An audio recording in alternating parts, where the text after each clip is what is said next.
세 분이 조금씩 다 다른 이야기를 하셨습니다. 돈을 벌면 내가 정말 못했던 걸 소비하는 쪽에 이 황재성님. 그리고 난 변동이 큰 거 싫다. 일단은 모은 거를 원금을 최소한 확보하는 차원에서 저축. 그다음에 뭐 주식 이렇게 이제 어떻게 보면 다양하게 나왔는데 어떤 사람한테 어떤 방법이 딱 맞다라고 딱 이야기하기가 어려워요. 개인마다 다 성향이 다르고 상황이 다 다르기 때문에 세 분 다 필요합니다. 뭐 돈을 번다는 건 결국 언젠가 쓰기 위해서 하는 거니까. 맞습니다. 뭐 모으기만 해서도 안 되겠죠. 그럼요. 그게 포인트예요, 선생님. 근데 이제 먼저 지금 쓰고만 있으니까. 네.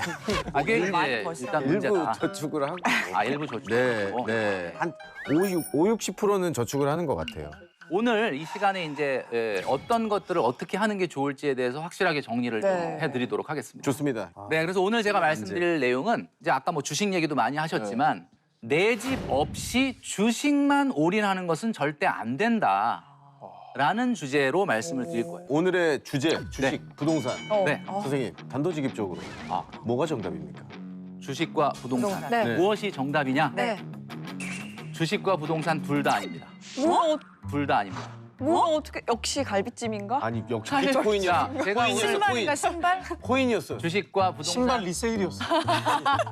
여러분, 갈비찜. 말 좀 할게요. 네. 자, 제가 부동산이라고 알고 있는데 제가 오늘 이야기하려고 하는 것은 주택입니다. 무슨 차이야? 그게 부동산 아닙니까? 중에서도 그게 주택 부동산 중에서도 아파트. 자, 부동산 아니냐라고 얘기하실 수 있는데 네. 부동산이라는 게 어떤 의미를 갖고 있냐면 사실 좀 움직일 수 없다. 맞네. 현금화하기 어렵다라는 특징으로 많이 소개가 되거든요. 자, 그런데 아파트는 네. 저는 세미 캐시다라고 얘기하고 싶어요. 세미캐시면은 거의 현금에 가까운 자산입니다. 그래서 우리가 부동산 그러면 자꾸 뭐 상가, 건물, 임야, 토지 뭐 이런 걸 얘기하는데 아파트는 좀 다르다라는 거예요. 아파트는 굉장히 획일적으로 규격화되어 있기 때문에 화폐와 동일한 효과를 가질 수가 있고 황금성이 굉장히 뛰어난 자산이에요. 그래서 오늘 제가 중점적으로 말씀드리고 싶은 것은 바로 1주택, 내 집 마련이 최고의 재테크다라는 이야기입니다. 어려운 재테크를 어떻게 하는 게 가장 효율적으로 할 수 있는 걸까요? 오늘 이제 재테크가 무엇인가에 대해서 한번 말씀을 좀 드리려고 합니다. 재테크라는 것은 자산을 늘려가는 것을 말합니다. 네. 자산이 무엇인지부터 한번 풀어가 볼 필요가 있을 것 같아요. 자, 자산은 두 가지의 특징을 갖고 있습니다. 첫 번째는 일정한 현금 흐름이 나오는 것은 자산입니다. 계속해서 어떤 소득이 나오는 거죠. 그다음에 두 번째는 시장에서 가격이 결정되고 거래가 돼야만 자산입니다. 그래서 많은 분들이 우스갯소리로 저희 남편이 매달 이렇게 월급을 타다 주는데 월급에 현금 흐름이 계속 발생하니까 우리 남편이 나한테는 자산인가? 뭐 이렇게 얘기하시는 분들이 있어요. 맞네요. 자산이네. 들어맞잖아요. 시장에서 남편이 거래가 안 되잖아요. 그러니까는 자산이 아닌 거예요. 아니네.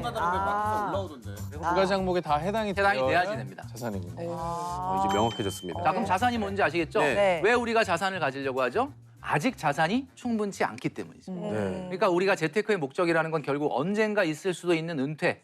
내가 일을 하지 않더라도 자산이 나를 먹여 살릴 수 있게 해야 된다라는 겁니다. 그렇죠. 자, 그러면 이 자산 가격이 어떻게 움직이는지 너무 궁금하죠? 네. 자, 이거를 오늘 풀어볼 건데 자산 가격은 세 가지의 특징을 가지고 움직입니다. 자, 첫 번째가 뭐냐면 현금 흐름의 양입니다. 양. 자, 제가 예를 들어보겠습니다. 우리 네. 황재성 씨. 네. 월세 100만 원 나오는 아파트하고 네. 월세 150만 원 나오는 아파트가 있어요. 네. 둘 중에 뭐가 비쌀까요? 월세 150만 원 나온 아파트가 당연히 비싸겠죠. 당연히 비싸죠. 그럼요. 생각처럼 똑똑하시군요. 역시. 너무 맞췄어. 자, 맞췄어요? 현금 흐름이 당연히 말씀하신 대로 1,800만 원 나오는 높은 거. 아파트가 비쌉니다. 네. 상식적인 얘기인데. 상식적인 요인. 제가 좀 전에 얘기했잖아요. 현금 네. 흐름의 양이 자산 가격에 네. 영향을 미친다. 이건 좀 집값이 당연하게 비싸면 당연히 월세도 비싸죠. 비싸죠. 네, 네. 자, 그다음에 두 번째는 뭐냐면 월세 100만 원 나오는 아파트하고 월세 100만 원 나오는 상가. 어떤 게 비싸요? 아파트. 아파트. 상가는 잘 안 나갑니다. 제가 가게를 또 하기 때문에 네. 상가 하면은 황금성이 쉽지 않은 것 같아요. 정답. 이야.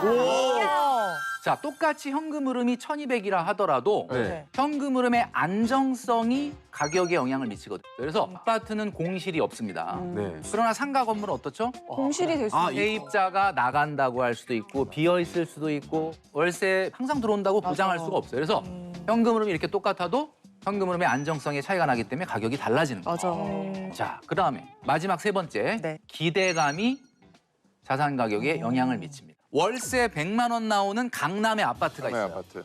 월세 100만 원 나오는 비강남의 아파트가 있어요. 어떤 게 비쌉니까? 이거는 월세 100만 원 나오는 강남 아파트가 비싸요. 왜냐? 할것 같아. 어쨌든 더 많이 오를 것 같아. 지금 말씀하신 게 정확하게 기대감을 표현한 거거든요. 네. 어. 강남의 아파트와 비강남의 아파트 둘 다 현금 흐름은 1,200이라고 그랬죠? 똑같아요. 네. 그럼 둘 다 아파트면 안정성도 거의 똑같아요. 그렇죠.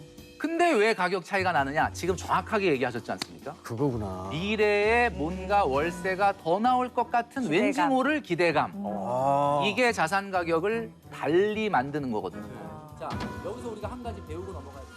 자, 그렇다고 한다면 말씀하신 대로 이제 자산의 가치는 결국 우리는 항상 정해져 있다고 생각하지만 이게 상대적인 걸 수도 있겠다는 정확한 얘기입니다. 자, 한번 예를 들어볼게요. 네. 초등학교 때 100점 맞아본 적 있죠? 아니요.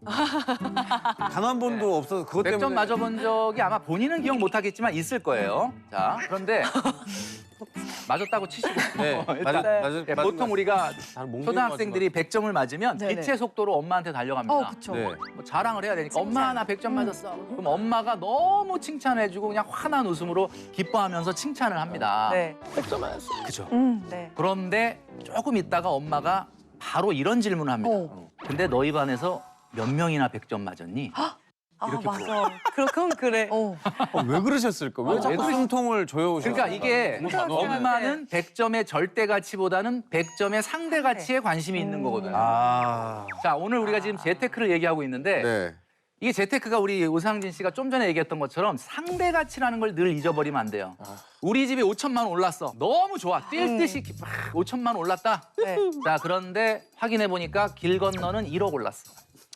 짱나. 그러면 우리 집은 5천만 원 떨어진 겁니다. 오. 아, 진짜요? 네, 떨어진 거죠. 그러니까 재테크는 상대 가치라는 것을 여러분들이 꼭 기억하고 행동을 해야 됩니다.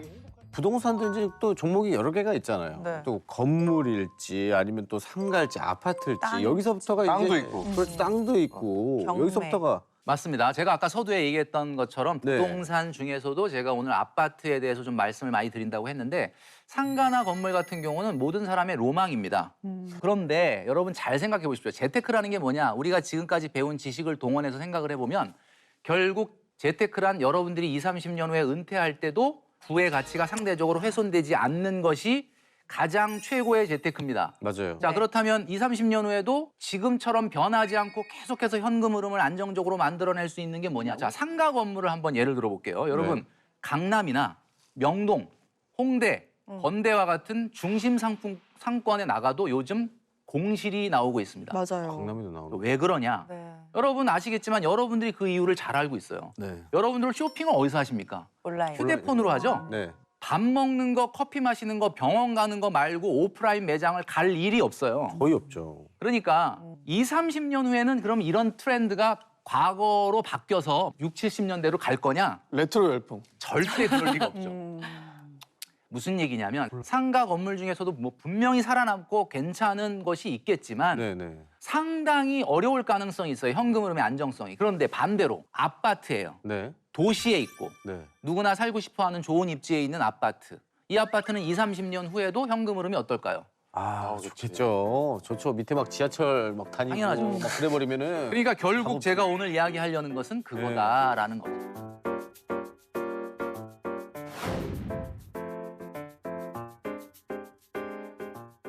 그러면은 저 같은 경우는 주식도 굉장히 안전한 주식에만 투자를 하는 편이거든요. 네. 근데 아파트가 주식에 비해서도 또 안정적이다라고 말씀해 주셨는데 어떤 부분이 안정적? 우리가 보통 주식과 부동산 이런 투자를 할 때 가장 많이 이야기하는 게 리스크라는 말이죠. 네. 자, 우리가 주식은 적은 돈으로도 투자를 할 수 있다라는 것에 많은 분들이 저변이 확대되어 있죠. 네. 오늘 뭐 주식 투자 안 하는 분이 거의 없을 정도로. 자, 그런데 이제 오늘 우리가 얘기하는 아파트, 내 집 마련은 정말 하고 싶긴 한데 진입 장벽이 너무 높다라는 것이 이제 문제 어머. 아니겠습니까? 근본적으로 이 두 가지의 차이는 리스크에 있다라고 보시면 돼요. 네. 근데 이제 사실은 리스크는 그래서 다른 말로 우리가 변동성이라고 표현하는 게 맞아요.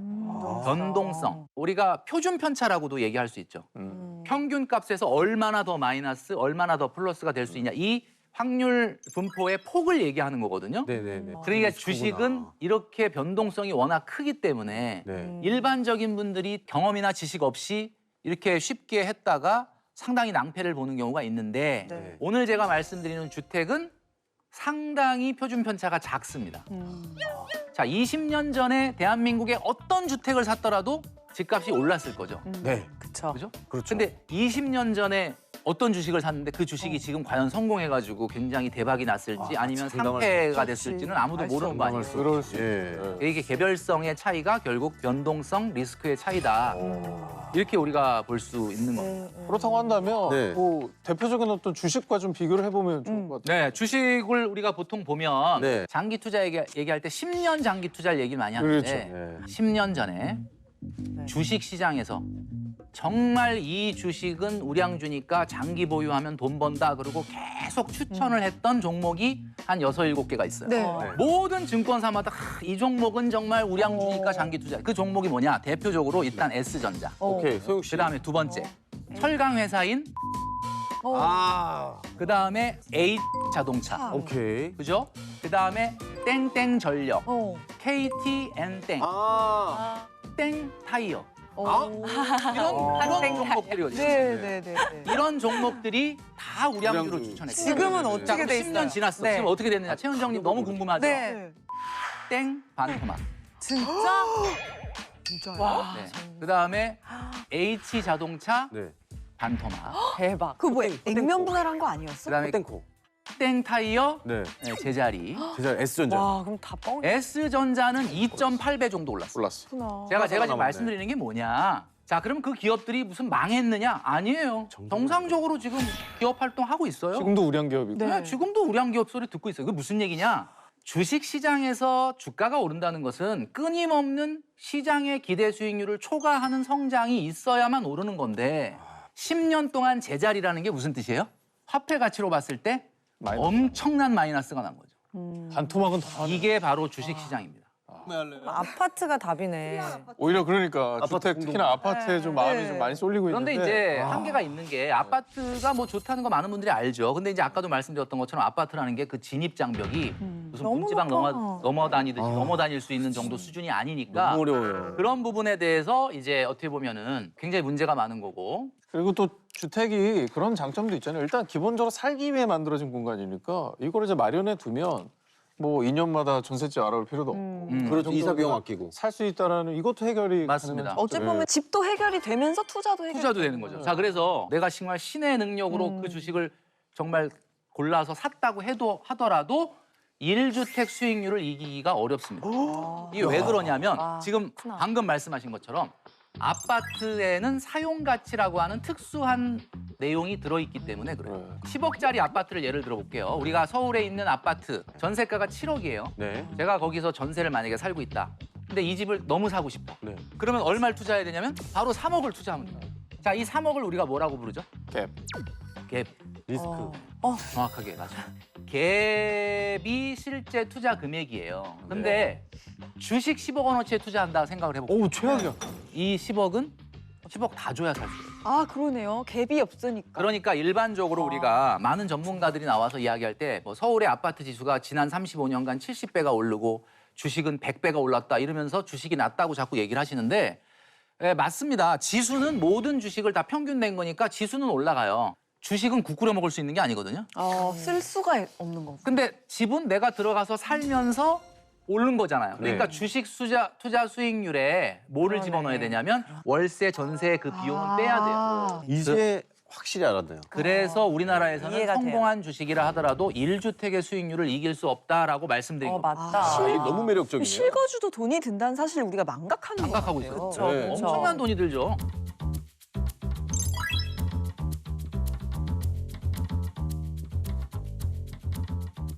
네. 그렇기 때문에 이제 내 집 마련을 위한 자금이 필요할 때 어떻게 충당하냐가 중요한 어디서 건데 나와? 어떻게 우리가 흔히 시드머니, 실탄이라고 많이 얘기하는 이 돈. 여러분, 근데 이제 우리가 막 지금 뭐 아파트 얘기를 하니까 막 10억, 20억 막 이렇게 막 그 숫자가 커졌는데 여러분 처음부터 시작할 필요가 있는 게 일단 시드머니 1억부터 시작할 필요가 있어요. 어떻게 하면 1억을 넘을 것이냐. 그래서 제가 항상 말씀드리는 게 돈 번 지 5년이면 1억은 있어야 된다라고 사회초년생분들한테 얘기를 하거든요. 돈 1억을 번 지 어떻게 5년이면 1억은 있어야 된다. 네. 그 우리 사회초년생들 같은 경우에 보면 지금 대기업과 중소기업을 다 평균해서 네.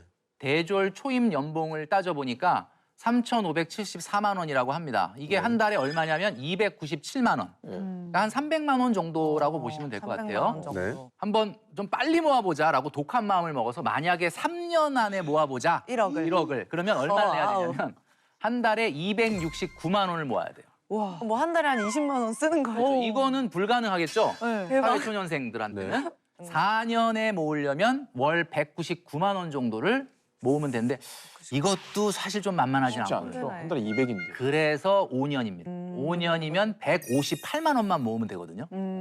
이거는 이- 이런 그냥 예금으로. 그러니까 뭐 만약에 저축을 한다면 그렇다는 뜻이죠. 네. 뭐 여기에 아니 뭐 근데 주변에 보면은 저도 사회초년생 때 그랬고 이게 뭐 사람들이 흔히 막 통장 된다고 하잖아요. 근데 그냥 분명히 월급이 들어왔는데 웃기다. 다 막 퍼가요 해가지고 통비를. 통장이 된다. 월급은 통장을 스치. 네. 그래서 로그 아웃, 로그 인, 로그 아웃 뭐 이런 네. 얘기하고. 그래서 왜 이렇게 돈을 모으기가 다들 힘들까요? 그래서 제가 여러분들 내가 왜 직장 생활 그래도 꽤 했고 왜 이렇게 돈이 안 모이는지 그 안 모이는 이유에 대해서 말씀을 드릴 건데 네. 일명 내가 돈을 못 모으게 하는 오적. 오적. 내 통장에도 오적이 있구나. 오적이지. 자, 그 오적을 한번 알아볼까요? 네. 첫 번째는 이 세상에서 내가 돈 모으는 거를 방해하는 유일한 사람이 있으니 그게 바로 나 자신이다. 나놈. 아, 내 잘못이었어. 아. 나놈. 나눔. 나놈이죠, 나놈. 첫 번째는 마이너스 통장입니다. 아, 다행이다. 그런 거 없다. 만들면 안 되지. 전 나도 없어요. 없어요. 선생님. 없어요. 우리가 마통이라고 하죠. 네. 네. 마이너스 통장에서 돈을 꺼내서 주식을 샀거나 갭 투자를 했다 그러면 박수. 그거는 잘한 거야. 아, 투자를 했으니까. 그래도 그 돈을 그러니까. 쓰지 않고 어딘가 자산으로 바꿔놨으니까 잘한 건데 가방 몰랐다. 사고 차 바꾸고 해서 마이너스가 커졌다. 이거는 어떻게 해결이 안 되는 거거든요.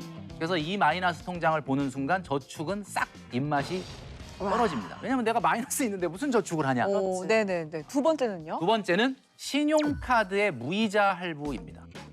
할부 자주 하는 분. 왜 무이자 할부? 자, 무이자 할부를 쓴다는 것은 물론 이자는 없어요. 굉장히 네. 알뜰한 소비인 것 네. 같은데 심리적 소비. 무이자 할부를 쓴다는 것은 비싼 물건을 너무 과감하게 사게 한다는 거죠. 맞아. 할부하면 할부하면 과감해지지 않습니까? 맞아요. 요즘 또 과감해진 이유가 뭐냐? 에이, 그냥 샀다가 마음에 안 들면 채소 마켓에 팔면 된다. 아 맞아 맞아. 또 뭐 이러니까 더 과감해진다. 네네. 심지어는 채소 마켓을 너무 열심히 쓰다 보면요. 내 취향을 안 사고 어느새 대중의 취향으로 물건을 사요. 진짜 그래. 아. 진짜 그래. 어디서 많이 네. 본 것 같은데? 나 지금 뼈가 너무 아프네. 지금. 그래서 어디서 본 게 아니라 다 네. 우리가 한 번씩 했던 나눔. 짓이에요. 나눔. 신발장 안에 몇 개가 들어있어. 네. 또 그러니까- 있나요? 자, 세 번째는 할인의 유혹에 빠지다.